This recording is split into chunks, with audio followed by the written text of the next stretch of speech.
Bonsoir. Ce constat encore bien présent en 2024, les filles sont encore trop peu nombreuses à oser les filières scientifiques. Pourtant, l'industrie a besoin de femmes ingénieures.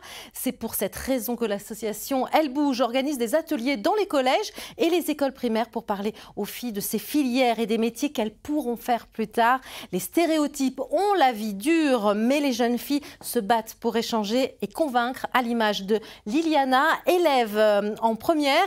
Elle veut devenir pilote de ligne et a choisi la filière NSI, numérique et sciences de l'informatique. Elle témoignait auprès des collégiennes du lycée de Moulins. Déjà, pour contextualiser, moi, je viens d'une famille où il n'y a pas non plus de... Mes parents ne sont pas ingénieurs, ils n'ont pas fait des études scientifiques. Donc déjà, ça faisait un petit peu peur de se lancer dans un monde que je ne connaissais pas forcément. J'ai fait ces choix-là de spécialité parce que je souhaite être pilote d'avion, donc faire des études d'aéronautique. Et c'était essentiel pour moi de prendre ces spécialités-là. Donc, comme vous, j'ai eu peur. J'ai eu peur des sciences. Déjà, c'est un grand mot et je pense que des spécialités qui peuvent effrayer, surtout quand on est une fille. Hein. Bien sûr, il y a de plus en plus de filles et c'est tout à fait bien, mais ça fait toujours aussi peur. Et on a toujours l'impression de devoir montrer que notre place est méritée, de devoir se battre pour dire on a le droit d'être là.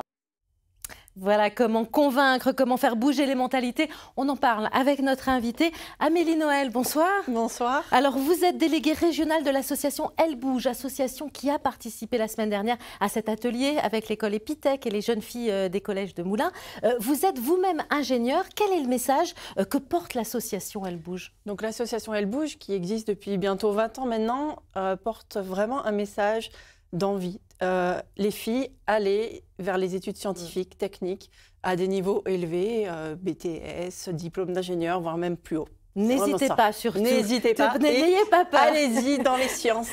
Alors, pour ça, vous organisez des ateliers, alors uniquement avec les jeunes filles, des collégiennes. Pourquoi ne pas intégrer les garçons là-dedans, dans ces réunions? Alors, la plupart des événements qu'on va faire sont vraiment directement pour les filles. Parce qu'on a fait un constat, c'est que souvent, quand il y a des garçons dans la foule ou lors de tables rondes, les filles vont avoir tendance à se refermer sur elles-mêmes, à ne pas oser poser les questions.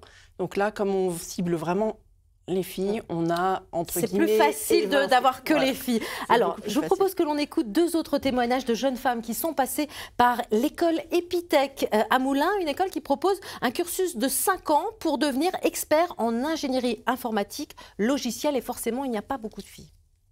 Je fais du développement, l'intégration, je fais du web design, puisque à côté je dessine beaucoup en fait.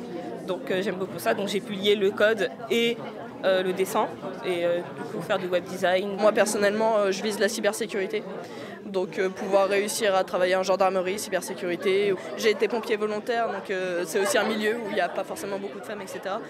Donc j'ai pas vraiment cette barrière mentale là, on va dire. Et puis la partie informatique et tout ce qui touche au numérique en général, ça a toujours été quelque chose auquel j'ai été très sensible depuis que je suis toute petite, qui m'a intéressée. Donc quand j'ai vu qu'il y avait possibilité de faire des études supérieures dans un domaine qui m'intéresse, je me suis dit pourquoi pas. Voilà, pourquoi pas, là ça a l'air simple. Amélie Noël, très peu de filles encore en 2024, c'est incroyable ce constat, dans ces filières scientifiques ou numériques. Pourquoi? Comment on l'explique? La plupart du temps, on l'explique en discutant avec ces jeunes filles, elles ont peur. Les maths, ça fait peur. La physique-chimie, ça fait peur. Se retrouver avec que des garçons, ça fait peur aussi. Elles ont l'impression qu'elles ne sont pas à la hauteur, notamment en maths physique? C'est ça, tout à fait. C'est plutôt le constat qu'on fait, c'est je vais pas y arriver, c'est trop dur. Les parents ne poussent pas forcément encore aujourd'hui aussi les jeunes filles? Non, pas forcément assez. Autant un garçon va être vraiment poussé pour faire des grandes études. Les filles vont plutôt avoir tendance à être plus coucounées, à inciter à faire des métiers peut-être plus simples, en tout cas. Dans l'administration. Voilà, dans l'administration, les services, etc. Quels sont les métiers que peuvent faire les femmes dans l'industrie en devenant ingénieures, comme vous par exemple? Oui. Alors il y en a des millions. Donnez-nous quelques exemples justement. Ça peut être de travailler dans des laboratoires, par exemple, que ce soit d'analyse chimique ou autre. On peut travailler en qualité, en logistique.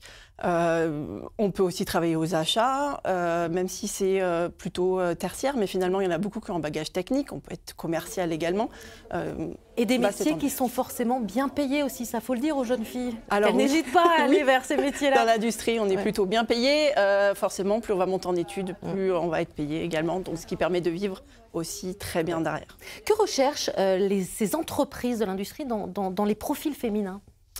Les filles vont avoir tendance à apporter une petite touche créative en général.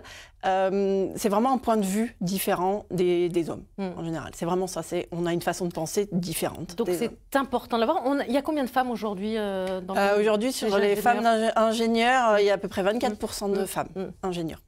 Vous organisez également un grand challenge intergénérationnel entre lycéennes, étudiantes et marraines. La finale a eu lieu le 15 mai dernier. Ça consistait en quoi rapidement? Et l'Auvergne, qu'est-ce qu'elle a gagné? Donc en fait, chaque région volontaire pouvait organiser ce challenge. Donc on fait des équipes lycéennes, étudiantes et marraines issues de l'industrie. Et elles ont 6 heures pour inventer un nouveau concept, une innovation. Elles pitchent devant un jury et l'équipe sélectionnée était donc en finale à Paris au ministère des Finances. Donc sur l'Auvergne, elles étaient parties travailler sur un bijou type classique, mais programmé à l'attention des personnes âgées, notamment Alzheimer, pour leur rappeler de prendre les médicaments, boire, etc. Donc un vrai projet intéressant. Voilà. Donc elles n'ont pas gagné, mais c'est pas mal. Elles étaient contentes quand même d'aller en finale. Alors je vous propose que l'on écoute un document d'archives en 2017, à la veille de la Journée de la femme. Claudie Aigneret, scientifique et spationaute, militait déjà pour les jeunes filles, osent se lancer dans des carrières scientifiques. Ah, tu voulais être cosmonaute? Ouais.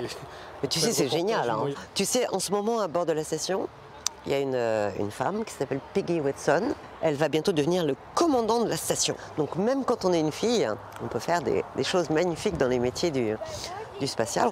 Claudie Aigneret a fait 2 voyages dans l'espace. L'un à bord de Mir, dont elle revisite la réplique, l'autre à bord de la Station spatiale internationale. Seule spationaute française à ce jour, elle dit n'avoir pas rencontré d'obstacles en tant que femme. Mais ce qu'elle déplore, c'est le peu de candidates, 10% en 1985 quand elle a postulé, pas beaucoup plus à l'heure actuelle. Les jeunes filles n'ont pas suffisamment confiance en elles pour aborder ces métiers, pour entrer, pour s'orienter vers ces carrières.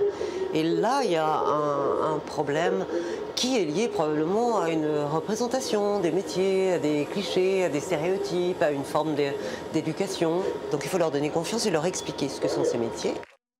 Voilà, il y a une nouvelle astronaute aussi femme, Sophie Adno, qui rejoindra la station spatiale. Claudie Aigneret aurait pu être marraine justement de cette association. Tout à fait. Une marraine, c'est une femme, technicienne, ingénieure ou plus, issue d'un milieu scientifique et technique. Donc elle aurait totalement correspondu au profil. Voilà, et elle participe aux ateliers, elle vient motiver justement, leur expliquer les métiers. On va retrouver Liliana qui souhaite se lancer dans l'aéronautique, on l'a dit tout à l'heure, avec un message plein d'espoir aussi. Il y a des tas de femmes qui auraient aimé faire ça et qui n'ont pas pu parce que il y a une époque, c'était interdit d'être une femme dans la science. On n'était pas écoutés, il n'y avait aucun regard sur nous et je le vis comme un honneur. Et également, j'ai envie de permettre à toutes ces jeunes filles qui ont envie de le faire de ne pas douter, de se dire j'ai le droit de le faire. Et il y en a qui l'ont fait avant moi et je vais le faire pour toutes celles qui n'ont pas pu le faire avant et pour que toutes celles d'après puissent le faire. Voilà, écoutez, merci beaucoup Amélie Noël donc de l'association Elle Bouge. Merci à vous. Et puis pour en savoir plus justement, vous avez le site de l'association ellebouge.com. Vous pouvez également partager vos expériences par mail ou sur nos réseaux sociaux. En attendant, restez avec nous. L'information continue dans ICI 19h.